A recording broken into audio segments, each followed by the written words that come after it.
Hi there, it's Ron. Just making a little video, giving an update on a few things. I'm out here at Winfrey Point. You can see the baseball fields, obviously, and Winfrey Point itself is way up there at the top of the hill. Anyway, just finished a short, easy little run. First of all, it's April 2nd when I'm filming this. April 7th is going to make 23 months of sobriety for me, and I'm kind of excited about that and still a little surprised. I just never really imagined sobriety for more than a week or two, but anyway, there's been a lot of stuff going on. I've had this medical issue for a while, as in a couple of years, but it's just gotten worse, and of course everything's delayed a year because of the pandemic. But I finally saw a doctor and got a scan, and I'm going to be having hernia surgery soon. So it's Friday, so on Monday I'll see the person who's going to be my surgeon. She's an excellent, from everything I've read, she's one of the top surgeons around Dallas. So had the scan on Wednesday, then it got sent over to her the next morning, and today I scheduled a consultation. We'll have a consultation with her on Monday, and then we'll schedule the surgery. I'm hoping that it's day surgery. From everything that people who've had hernia surgery tell me and everything I've heard and read,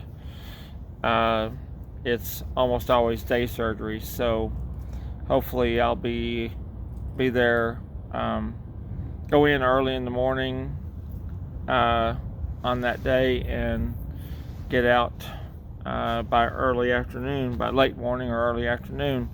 Now, the tricky part is going to be that may well end my running streak.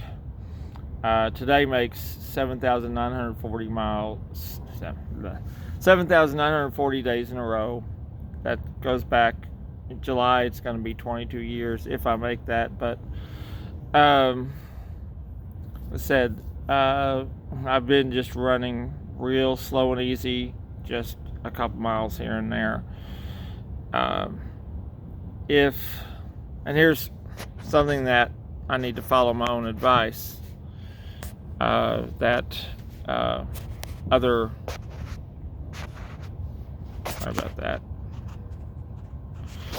Other runners, other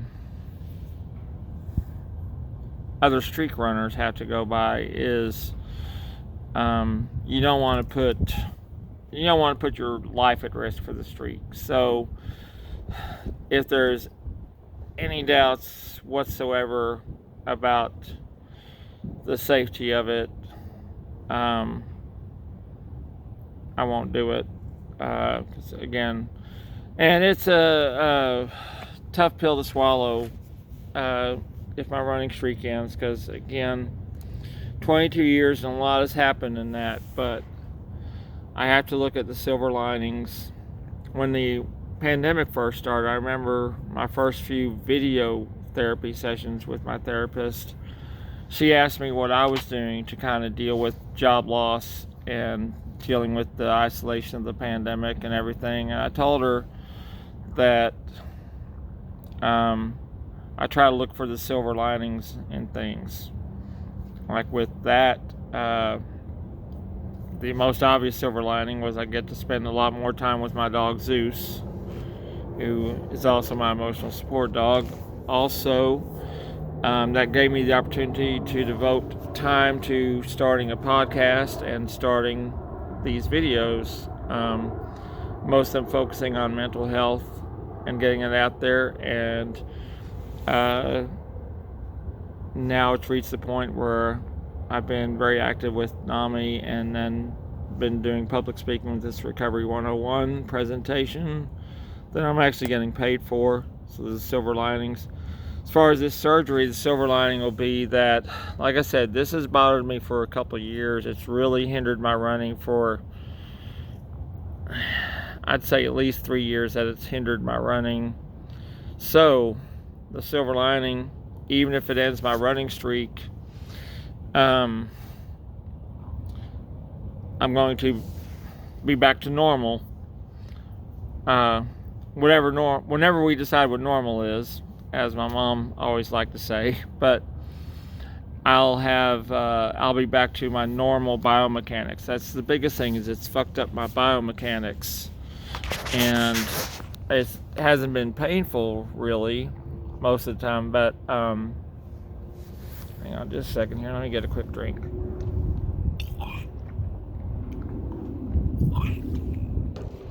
And excuse my red nose and my sniffling. It's allergy season, so. But my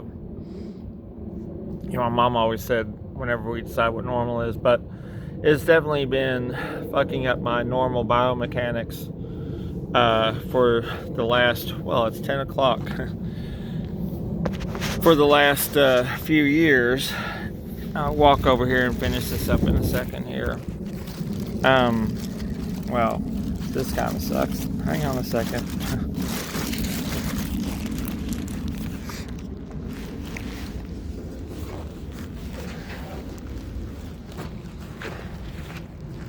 So it is going to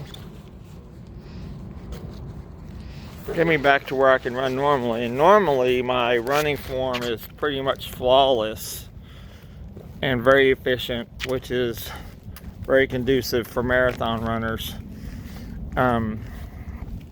So I have that to look forward to. So if I have to miss even one day after the surgery, then I'm going to just go. If I have to miss one day, I'm going to go ahead and just take at least a few days off of running.